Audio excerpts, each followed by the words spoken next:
Amigos, gracias por mantener la sintonía con Despierta RD. Hablamos de elecciones de los Estados Unidos. Tenemos aquí a Marcial Pineda, quien es doctor en Ciencias Políticas e investigador afiliado a Georgetown University en los Estados Unidos y qué mejor que él para conversar de estos temas, de los resultados de las elecciones, expectativas a partir de ahora, de la política estadounidense. Bienvenido, Marcial. Buen día al elenco y buen día a la población dominicana que nos presta su atención en estos momentos. Bueno, pues a propósito de eso de las elecciones norteamericanas, todos los pronósticos, los especialistas, expertos norteamericanos decían que iba a ganar Kamala Harris. Recuerdo, creo que todos los televidentes habrán visto algún video de esos pronósticos y esas aritméticas que hacían de que iba a ganar ella, y fue todo lo contrario. ¿A qué se debe esto? Bueno, recordar que en las elecciones de 2016 también estaba la expectativa de que Hillary Clinton, aunque ganó el voto popular, pero que ella sería la ganadora. Al parecer, muchos de los que participaban en estas encuestas, esa podría ser una explicación, pues no se sentían cómodos con decir que votarían por Trump. Recordemos que el Partido Demócrata creó la propaganda de que Trump es Hitler básicamente y que aquellos quienes lo siguen a él pues son fascistas. Entonces, en una encuesta, una persona que se sienta adversa a hablar sobre eso, pues puede responder que se siente indeciso o que votaría por Kamala Harris porque puede parecer una respuesta más cool. ¿Qué está pasando con el tema de las encuestas? Aquí decíamos recientemente que fallarían las encuestas. En los Estados Unidos fallaron todas las encuestas. En el proceso electoral pasado, aquí en República Dominicana, las encuestas fallaron. Muchas de ellas. Porque el presidente de la República decía que sacaba 70%. Sacó 57, fueron. 57. ¿A qué se debe ese fenómeno? Incluso bocas de urnas decían una cosa y terminaban resultando exactamente. Y ¿A qué algo se debe ese similar fenómeno? pasó en Argentina también, Sí, que lo agregue. Hay un cambio en la sociedad que se marca algo, se marcan cifras y la sociedad está pensando otra cosa. Bueno, si miramos los resultados más recientes a nivel global, podríamos decir que hay un efecto post-pandemia donde muchos incumbentes han perdido su puesto. Así pasó en Inglaterra, Argentina, el mundo está haciendo un cambio en esa dirección. En cuanto a las encuestas, como mencioné anteriormente, puede ser que los votantes, cuando son encuestados, entonces no sean muy honestos en su preferencia electoral. Pero también sabemos de que algunos partidos pues utilizan encuestas, no diríamos que necesariamente amañadas, pero que prefieren ciertos números o los exageran para elevar así la preferencia de su electorado. De todas formas, las encuestas, cuando se realizan bien, pues son un buen instrumento para tener una lectura sobre lo que puede acontecer, pero no son perfectas. Las ciencias exactas no se presentan en las ciencias sociales, no son tan exactas. En el caso de la influencia de los medios de comunicación, la influencia de las figuras, ¿verdad?, también del mundo del arte y el espectáculo, mucha gente ha hablado en las elecciones de los Estados Unidos, se generó un efecto prácticamente nulo de estos grupos. Donald Trump tenía prácticamente todos los medios en contra. Los medios más populares tenían una línea pro-demócrata, pro-Harris o anti-Trump. Y vimos desfilar una serie de figuras a respaldar a Kamala Harris, salvo los casos más conocidos de Elon Musk pro-Trump, Bad Bunny Joe Rogan, metió $500,000 y lo perdió. En el caso de Bad Bunny. ¿qué es lo que está pasando Pobre allí? hombre. ¿Se ha reducido la influencia de estos grupos de información o sencillamente se sobredimensionó en algún momento en la vida norteamericana el impacto que podía esto generar en las decisiones de un electorado como el que se vio desfilar por las urnas? No hay datos que demuestren de que el respaldo de figuras de celebridades, digamos, pues lleva consigo un apoyo electoral. El norteamericano tiende a mirar la economía y otros factores que le interesen, como es el caso en estas elecciones de la migración, para así tomar su decisión sobre quién votar. El respaldo que puedan tener un candidato u otro, pues bueno, consta respecto al dinero que puede recibir para su campaña, que sí tiene un efecto, y la publicidad, pero lo que arrastran las figuras públicas es muy mínimo. O sea, en que caso esos de hacerlo. influyentes no influyen. Influyen, por ejemplo, en compras, pero a nivel de voto, No, porque en la política no. el voto es secreto. De esos Exactamente. factores que usted menciona, aparte de la economía y la migración, está el tema de la política exterior, el manejo que va a tener ahora esta nueva gestión, que será, al parecer, muy diferente al de los demócratas, porque Trump, vimos en su gestión pasada que apela a la no guerra. Vimos incluso ayer a última hora, leía yo en la noche antes de acostarme, que Joe Biden va a hacer una última entrega económica a Ucrania antes de su salida. Eso es como rápido, déjame aportarte ahora porque puede ser que a partir de Trump ya no haya más dinero para ellos. ¿Qué va a ocurrir ahora en este panorama? ¿Qué piensa usted como especialista al respecto con relación a las guerras en el Medio Oriente y sobre todo Rusia-Ucrania? Rusia fue uno de los primeros en felicitar a Donald Trump y en alegrarse y decir la palabra estabilidad. O sea que de alguna forma se tiene ya algo conversado de que esto se va a parar. Muy interesante pregunta. Hacer la salvedad primero de que ningún presidente en realidad está interesado en hacer guerras. Las guerras ocurren por factores a veces muy ajenos a los intereses norteamericanos. Recordemos la guerra de Irak, aunque la inició George Bush, pero viene por el ataque del 11 de septiembre. La política de George Bush en aquel momento, dentro de su campaña, era de enfocarse en política doméstica y no interesarse mucho en los factores externos, pero su gobierno fue obligado a entrar en guerra.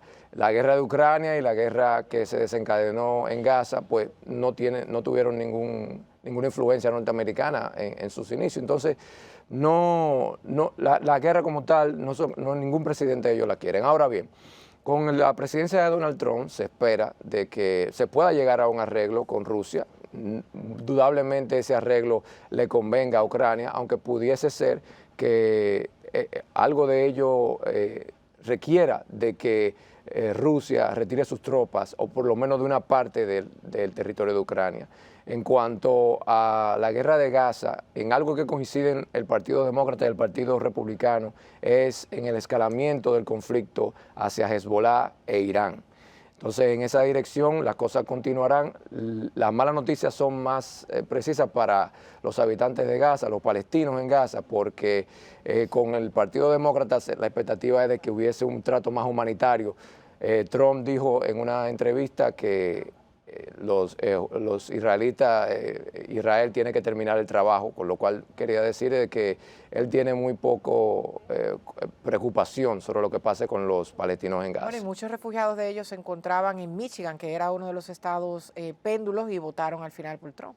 Así que hay que ver. Lo único que creo que hay dudas ahí de que la guerra, no sí, todos los presidentes volver la ahí, quieren. sí, volver sobre ese tema porque históricamente se ha dicho que en el caso de Estados Unidos, Claro. sí, por la industria armamentística hay un interés de impulsar en ocasiones algunas guerras controladas, guerras que no impacten el territorio, no tengan riesgo grande para los intereses de los Estados Unidos, espacios ya controlados, pero sí que estimule de alguna forma su propia economía a partir de los ingresos que pueda generar esa guerra. Lo que sucede es que esas son conversaciones que se pueden tener, y con mucho respeto lo digo, en una barbería o de manera informal, pero cuando hablamos de respaldar eso con datos científicos, no hay evidencia que validen esto. Tú puedes especular de que a Estados Unidos le conviene que ocurran guerras porque ellos venden armas, pero Estados Unidos es una nación y como cualquier otra tiene intereses diversos. Recordemos que en la guerra de Vietnam muchos norteamericanos se oponían a ella y dieron sus vidas protestando en suelo norteamericano. Durante la Segunda Guerra Mundial Estados Unidos no entró en el conflicto sino hasta que fue atacado por Japón. Entonces, y trató de evitarlo. Entonces, decir que Estados Unidos tiene el interés de que hayan guerra o entre en esos conflictos buscando petróleo, otros intereses, eso es un poquito difícil de probar científicamente, lo que quiero decir. Marcial, el periódico BBC Mundo publica un reportaje importantísimo el día de hoy de los 5 factores que llevaron a los americanos, los estadounidenses, a votar por Donald Trump nuevamente, llevarlo a la Casa Blanca. El primero dice que es la economía. El segundo, una base de seguidores leales. El tercero, la migración y la frontera. El cuarto, las guerras en Ucrania, como ya lo planteaba nuestra compañera Paola, y Gaza. y un quinto, la cambiante candidatura del Partido Demócrata. ¿Tú estás de acuerdo con esos 5 factores que lo impulsaron a él a volver nuevamente a la Casa Blanca?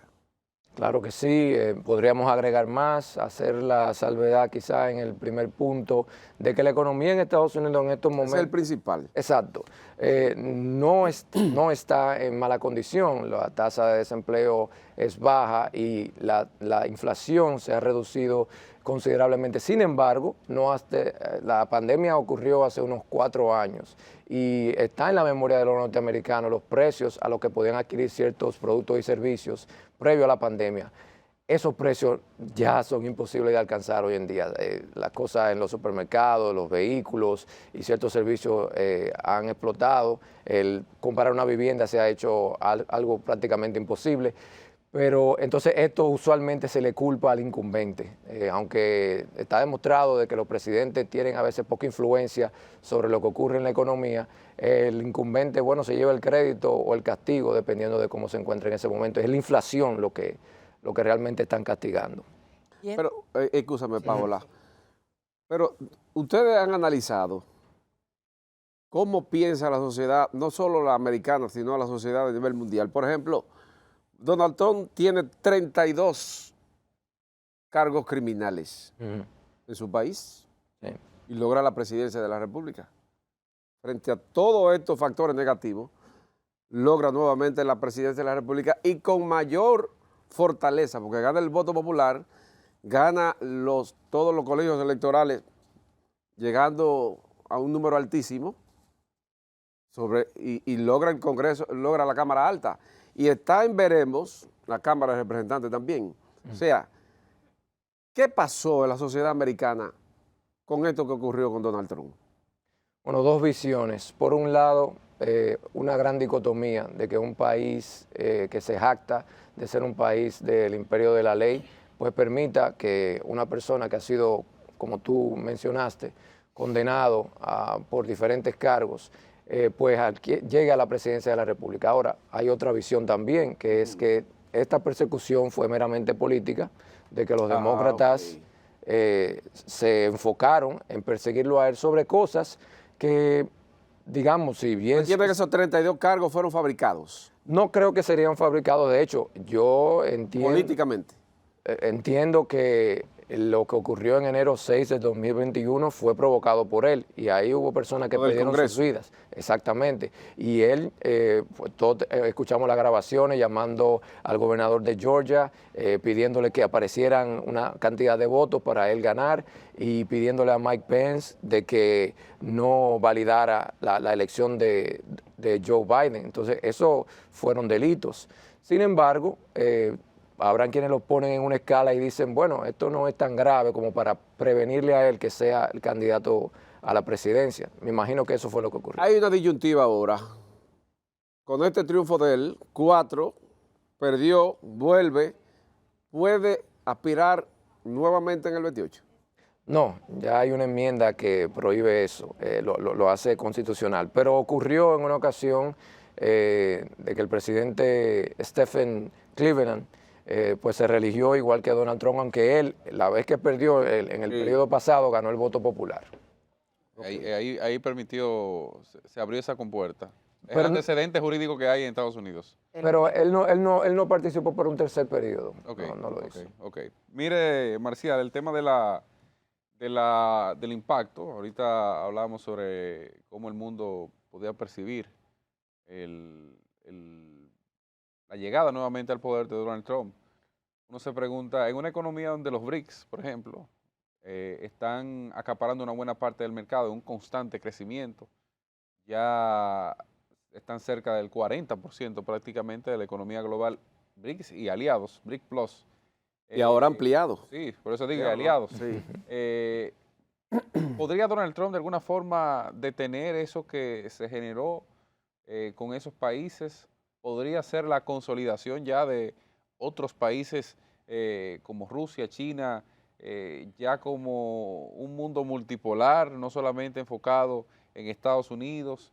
¿Eso podría ser ahora la ratificación o la oficialización de eso que se venía dando?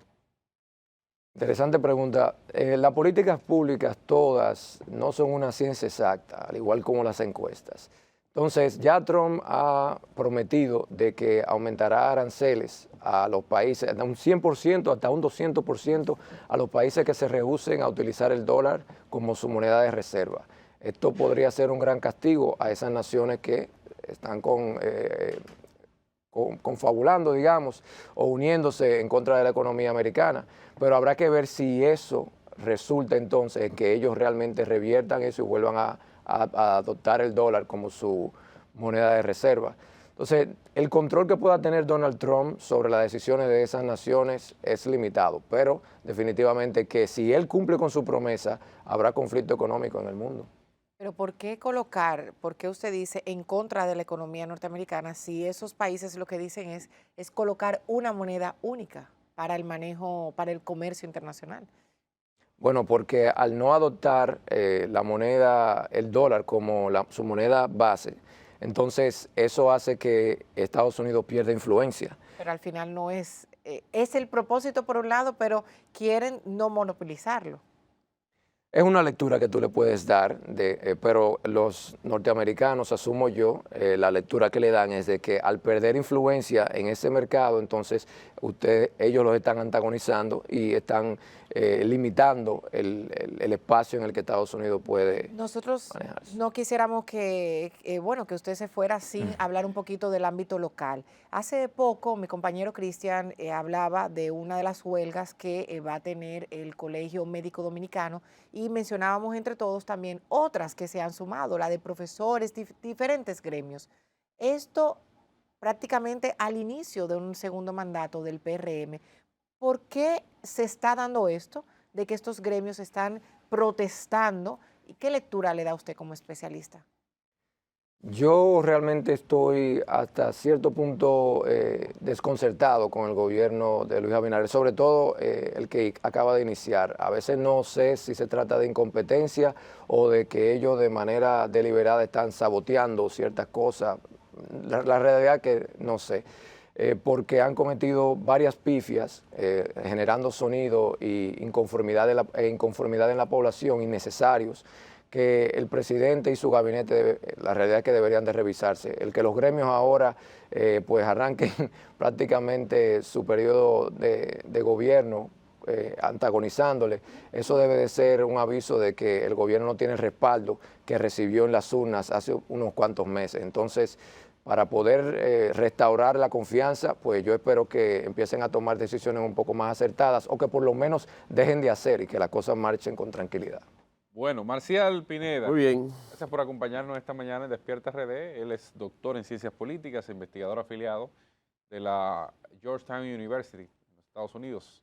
Que escuchó ahí sus posiciones. A regreso no le cambie porque estará con nosotros Bunel Ramírez Merán. Él es abogado, penalista, representante del empresario Jean-Claude o Luguel Gasil, de quien hablamos esta semana, que tuvo una situación con unos pastores en Santo Domingo Oeste y él ejercerá su derecho a réplica en representación de ese empresario haitiano. Así que no le mueva, manténgase ahí porque Despierta RD tiene mucho más.